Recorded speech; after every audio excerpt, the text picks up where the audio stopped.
या तो भारत की नारी जो खूंखार हो जाए और फूलन देवी जैसी बन करके और इन दरिंदों से बदला लेने का काम करे। सभी माताएं बहनों को ये एक संदेश देना चाहता हूं, या तो आप फूलन देवी बन के तैयार हो जाइए। नमस्कार, आप न्यूज 94 हिंदी देख रहे हैं। मैं हूं आपके साथ चेतन मुरादाबादी।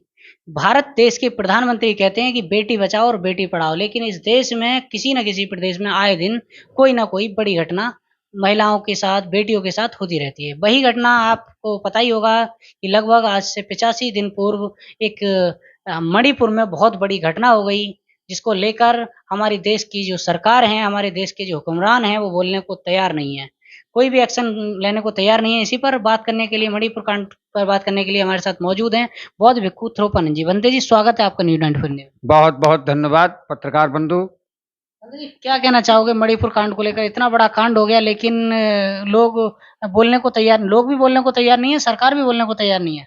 भाई, कहने का मतलब एक ही है कि सरकार तो बोलने को तैयार इसलिए नहीं है कि एक कहता है आप गुंडागिर्दी, आप जो है बढ़ावा देता है, अंदरूनी बढ़ावा देते हैं, और ऊपर से अगर वो मतलब कहेंगे कि साहब इसको रोका जाए तो ये गुंडों के खिलाफ हो जाएंगे। नंबर 1। नंबर 2, सबसे पहली बात तो ये है कि बड़ा दुख का खेद यहाँ पर है कि हमारे भारत देश के जो राष्ट्रपति महोदया हैं, महामहिम राष्ट्रपति महोदया परम श्रद्धेय द्रौपदी मुर्मू जी, वो भी तो आदिवासी है, और वो आदिवासी होते हुए भी उनके मुंह से शब्द नहीं निकल रहा है। तो मुझे ऐसा लग रहा है कि वो सरकार की किसी तरह से वो गुलाम है, और वो जो गुलाम होता है वो अपने परिवार पर भी शोषण नहीं रोकने की क्षमता नहीं रखता है। आपने देखा होगा पिछले राष्ट्रपति भी मतलब जो पुष्कर मंदिर में गए, उनके लिए रोका गया, कोई मतलब रोका गया और इतना बड़ा अपमान हुआ, किसी अपना एक शब्द कहने की हिम्मत नहीं पड़ी। विपक्ष कहाँ सो रहा है? विपक्ष लोग जो उंगली उठाते हैं सरकार पर, कहीं ना कहीं विपक्ष जो आए दिन नंगा नाच करता है, वो आज इस मुद्दे पर कहाँ है? मानवर जी, मैं साफ कह रहा हूँ, विपक्ष आवाज उठाएगा ही नहीं। उसको डर है कि कभी हमारे खिलाफ कोई ना कोई आरोप लगा करके हमारे खिलाफ कोई मुकदमा ना हो जाए, क्योंकि उन्हें जनरल समाज का वोट भी तो लेना है मानवर जी, और जो वोट के लालच में तो वो तो नारी समाज का अपमान करते हैं। अब देखिएगा क्या मतलब ये अभी जो है मणिपुर में जो महिलाओं के साथ शोषण हुआ है, तो ये पूरे भारत की नारी के मुंह पर तमाचा लगा है, कालिक पुत गया, पूरे भारत की नारी पर कालिक पुत गया है। जबकि जो है पार्लियामेंट के अंदर और राष्ट्रपति भवन में भी तमाम ऊंचे ऊंचे पदों पर मंत्री भी हैं, विधायक भी हैं, सेंट्रल गवर्नमेंट भी हैं, स्टेट गवर्नमेंट में तमाम जगह मंत्री महिलाएं पड़ी हैं, लेकिन कोई भी आवाज उठाने को तैयार नहीं है। क्या मतलब बीजेपी की जो जितनी तमाम सांसद हैं वो महिलाएं सांसद नहीं है क्या? वो नारी नहीं है? लेकिन वो केवल क्या है, वो सरकार दिल्ली से नहीं चलती है, सरकार नागपुर से चलती है, और नागपुर के जो कोड़ा है वो सारी मंत्रियों पर जब दौड़ जाता है तो ये लोग ठर्रा जाते हैं। और वो जो जितना जो है जितने जो महिलाओं के साथ शोषण करने वाले लोग हैं वो बीजेपी के लोग नहीं है, मैं ये भी मैं विश्वास दे रहा हूं, वो सारे के सारे हिंदुत्व हैं, आरएसएस के लोग हैं। आज मुझे कहना मजबूरी पड़ रहा है, मैं इसकी घोर निंदा करता हूं ऐसी। अब और उधर जो है रक्षाबंधन पर महिला की बहन की भाई रक्षा कर रहा है, वो रक्षा मांगने आ रही है, और उधर जो है वो भी तो नारी हैं, वो भी बहनें हैं, जिन मणिपुर में जो हत्याएं हुई हैं उनके साथ में शोषण हुआ है, वो भी तो किसी भाई की बहन है, इन्हें शर्म मानी चाहिए। आपको नहीं लगता कि कहीं ना कहीं, चाहे वो पक्ष हो या विपक्ष हो, सत्ता पक्ष के लोग हों या विपक्ष के लोग हों, उन्हें अपनी राजनीति से मतलब है, किसी बहन बेटी से मतलब नहीं? मैं बता रहा हूं, मैंने आपको पहले इशारा दे दिया, जिसको वोट का लालच है, राजनीतिक लोग कभी भी किसी भी व्यक्ति की मदद नहीं कर सकते, किसी समाज की मदद नहीं कर सकते। उन्हें अपने वोट के लालच से मतलब है, उन्हें जो है अपनी कुर्सी से मतलब है, उन्हें जो है तुम्हारे दुख दर्द से, तुम्हारे ऊपर शोषण हो रहा है उससे कोई मतलब नहीं है।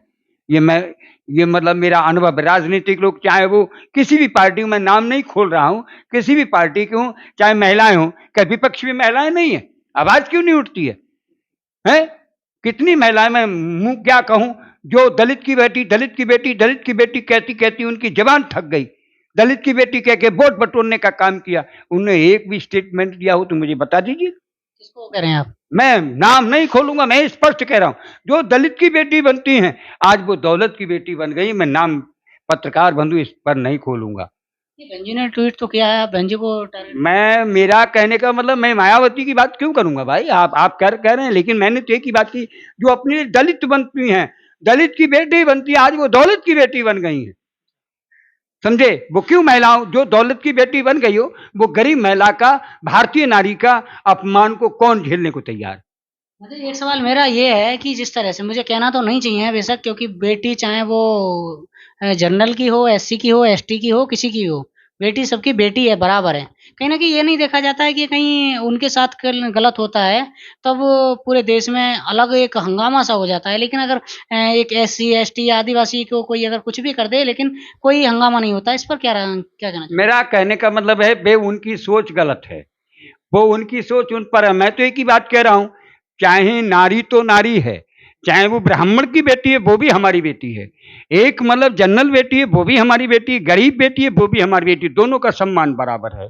मैं तो कहना चाहता हूं, जो आज मणिपुर में महिलाओं के साथ कांड हुआ है, वो चाहे सुषमा स्वराज हो, ममता बनर्जी हो, चाहे बहन कुमारी मायावती जी हो, तमाम जो भारत की नारियां हैं, चाहे वो सेंट्रल गवर्नमेंट में, सत्ता पक्ष में, विपक्ष में, जो भारत की नारी हैं, सबके मुंह पर ये कालिक पुत गया है। ये मत नहीं, ये कोई महिला ये ना सोचे कि मेरे मुंह पर कालिक नहीं पुता है।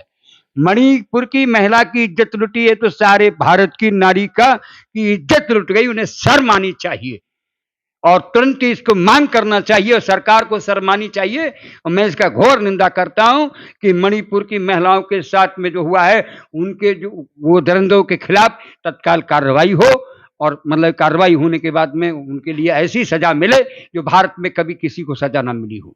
मतलब कि ऐसे लोगों के साथ कौन क्या होना चाहिए, क्या सजा मिलनी चाहिए वैसे? ऐसे लोगों के साथ में सजा तो एक ही है, बस केवल इनके लिए वो, इनके लिए एक ही सजा है कि इनके लिए समाज की नज़र में तड़प तड़प करके इनको मतलब जो है मरें, और मतलब अगर इनको फांसी की सजा मिलनी चाहिए। आज तक फांसी मेरे समाज में किसी को नहीं हुई, और फांसी जब होती है तो लोग देखते हैं, एक को फांसी हो जाएगी तो हजारों दरिंदे घबरा जाएंगे ये और भारत से बाहर हो जाएंगे। मतलब फांसी की आप बात कर रहे हैं? फांसी तो मतलब जो निर्भया कांड है उसमें हुई है, अभी तक और किसी को फांसी तो हुई नहीं है। भाई कहने का मतलब है निर्भया कांड में हुआ, उसको मैं मतलब साधुवाद देना चाहता हूं सरकार को, किसी की सरकार में हुई है, लेकिन उसको मैं जब, क्योंकि इसका कारण एक ही है, अब सरकार का काम है कार्रवाई करना, न्यायालय में भेजना। अगर कोर्ट कितना परसेंटेज लेता है, क्या क्या चीफ जस्टिस, क्या मतलब जो है माननीय उच्च न्यायालय में जज हैं, जो मतलब जो है चीफ जस्टिस है, उनमें भी तो महिलाएं हैं। सरकार इन चीजों पर ध्यान नहीं दे रही, कानून गौर नहीं कर रही, किसी की एफआईआर नहीं लिखी जाती है।